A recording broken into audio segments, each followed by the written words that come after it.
After rescuing a drowning lion cub, a man finds himself face to face with the pride, and what happens next defies belief. The churning brown waters of the Mara River surged around David Thompson's torso as he battled the fierce current. Clinging tightly to his back was the soaked, trembling lion cub. Just moments before, the 34-year-old wildlife photographer had been adjusting his gear along the river's edge when he saw something that would forever change his understanding of the wild. A tiny cub slipping into the flood-swollen river, swept away by the surging current after heavy overnight rains. The water had risen sharply due to torrential storms upriver. David had spent the past 8 years photographing animals in Kenya's Masai Mara, and until this moment, he had always abided by the golden rule of wildlife photography: never interfere. But this was different. The cub, likely no older than 4 months, had ventured too close to the riverbank when the loose soil gave way beneath its paws. Its helpless cries as it was pulled downstream shattered David's sense of detachment. Instinct overruled training. He dropped his camera and leapt into the raging river. "I couldn't just stand there and let him die," he later told authorities. "Every human instinct I had drowned out my professional discipline." The mercy very nearly cost him his life. The Mara River during flood season is perilous. Its waters conceal jagged debris and swift currents that have claimed countless animal lives, and more than a few humans. As David swam hard to reach the flailing cub, a submerged branch slammed into his shoulder, nearly knocking him unconscious. But sheer willpower kept him going. He finally managed to reach the cub, whose tiny body was limp with exhaustion and panic. It immediately clung to David's neck with surprising strength, its small heart pounding furiously against his skin. With the cub gripping him tightly, David began the slow, grueling swim back to shore, the river fighting him with every step, pulling them toward the crocodile-infested waters downstream. Unbeknownst to him, he was not alone. Hidden among the acacia trees lining the riverbank, 5 lionesses had heard their cubs' cries and followed the sound. The pride had been searching frantically, tracking the cub's scent to the rivers, arriving just in time to witness David's desperate struggle. As he finally reached the shallow edge, lungs burning and arms shaking, he looked up and froze. The entire pride was waiting, not just the lionesses, but also a towering male with a blackened mane. They stood silently in a half-circle at the edge of the water, eyes locked on David and the cub he held. His mind raced. He was stranded in waist-deep water, nowhere to run, holding a lion cub, surrounded by 6 full-grown lions. One wrong move could be fatal. The largest lioness, clearly the matriarch, stepped forward. David braced himself. He knew lions were fiercely protective of their young. He expected an immediate, violent reaction. But what happened next defied every rule of animal behavior he'd studied. The matriarch's gaze wasn't filled with rage. There was no growl, no warning posture. Instead, David saw something that sent a chill down his spine, not from fear, but from awe. There was recognition in her eyes, and unbelievably, something that looked like gratitude. The cub let out a faint cry, reaching toward the pride. That sound seemed to shift the energy in an instant. The whole scene, unknowingly recorded by David's waterproof action camera, unfolded like a dream. The matriarch stepped into the river, her powerful limbs rippling through the current. David's body tensed, but there was no aggression, only purpose. She stopped just 3 feet away, and then, in an act no expert could have predicted, she lowered her head in what could only be interpreted as a bow. For several long seconds, the pride remained frozen, reverent, as though they were witnessing a sacred ritual. When the lioness lifted her head, she looked directly into David's eyes. But this was not the stare of a predator. It was a steady, deliberate gaze, one of acknowledgement. The cub began squirming in David's arms, reaching for its mother and chirping softly. In response, the lioness made a series of gentle chuffing sounds, the same soothing noises lionesses use when calming their young. "It's okay now, little one," David murmured to the cub, barely audible above the river's roar. "Your family's here." As if responding to his voice, the matriarch stepped forward again. David's heart pounded, but her energy remained calm, intentional. Every move careful, every gesture peaceful. What happened in the next few moments would be studied and debated by animal experts for years. The lioness stretched her neck towards David, her breath warm against his skin. For several seconds, she simply looked at him, her deep amber eyes filled with intelligence. Her amber eyes seemed to search deeper than the surface, as if gauging more than just David's presence. Reading his intent, his soul, the purpose behind his actions. Then, the lioness did something no wildlife expert had ever recorded. She leaned in and gently licked David's forehead. Her coarse tongue rasped over his skin, mimicking the grooming behavior she reserved for her cubs and pride members. The message was unmistakable. He was being accepted, if only for a moment, as one of their own. David stayed frozen, barely breathing, as this top predator demonstrated a trust that upended everything he thought he knew about wild animals. The grooming lasted barely half a minute, but it spoke volumes. To the pride, it was a sign. David was not a threat. He was not prey. He was something else entirely, the man who had risked everything to save their cub. One by one, the other lionesses began to approach, not with menace, but with calm curiosity. Their postures relaxed. Even the dominant male, who had been watching, silently from a distance, rose and padded to the river's edge. He lay down slowly, a gesture of peace, signaling that he, too, accepted the moment. David cautiously began stepping toward the shore, still holding the cub. The pride parted without hesitation, forming a wide aisle, less like a territorial defense and more like a ceremonial escort. When David reached dry ground, he gently lowered the cub to the earth. What followed was nothing short of emotional.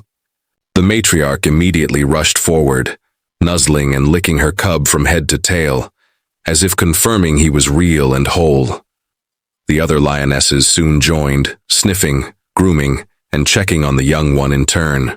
The massive male came last, his movements slow and deliberate, lowering his immense head to softly touch his nose to the cub's.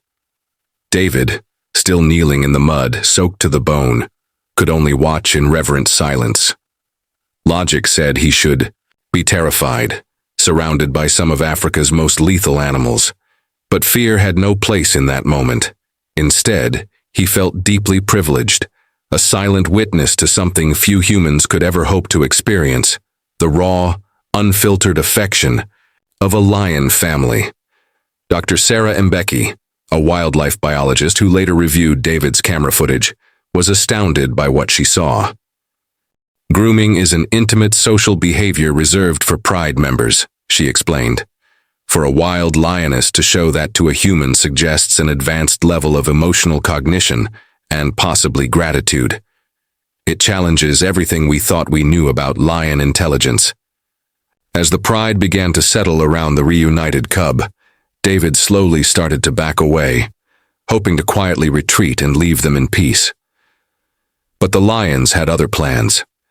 Just as he turned, the matriarch lifted her head and made a sound unlike anything David had heard in 8 years of observing African wildlife.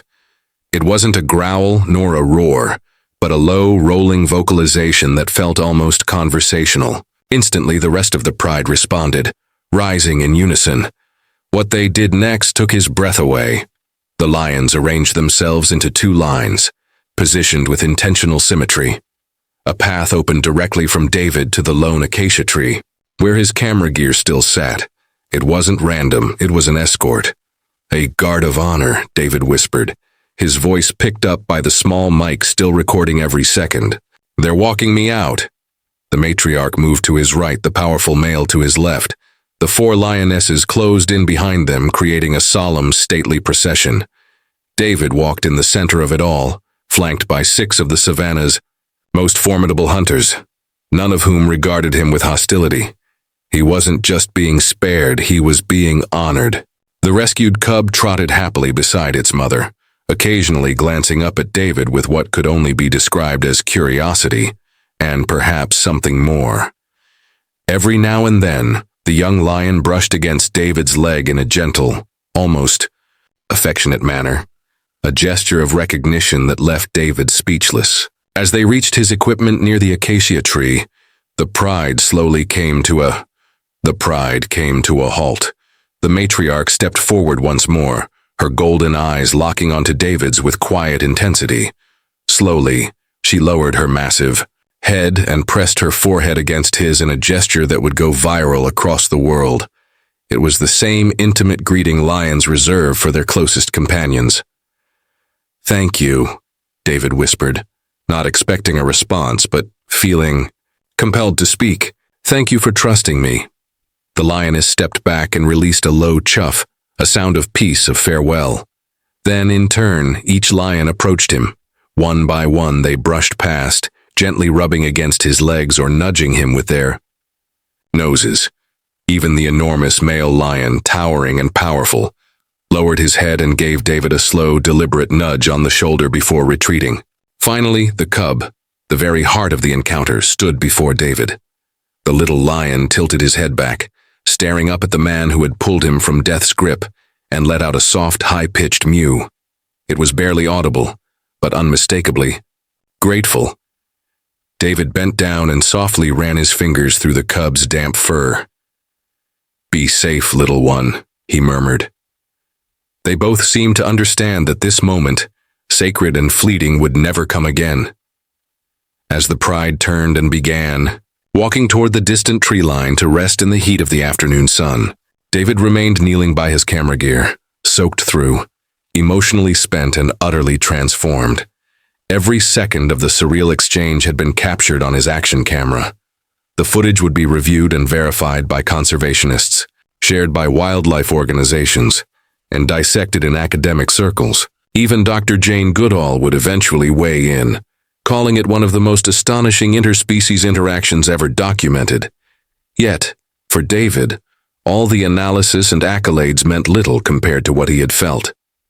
In the middle of that wild river, surrounded by creatures that had every reason to see him as a danger, he had experienced something deeper than fear, something approaching a shared emotional reality.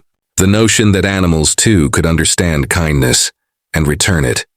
The cub, now a robust adult lion, thrived under the watchful care of his family.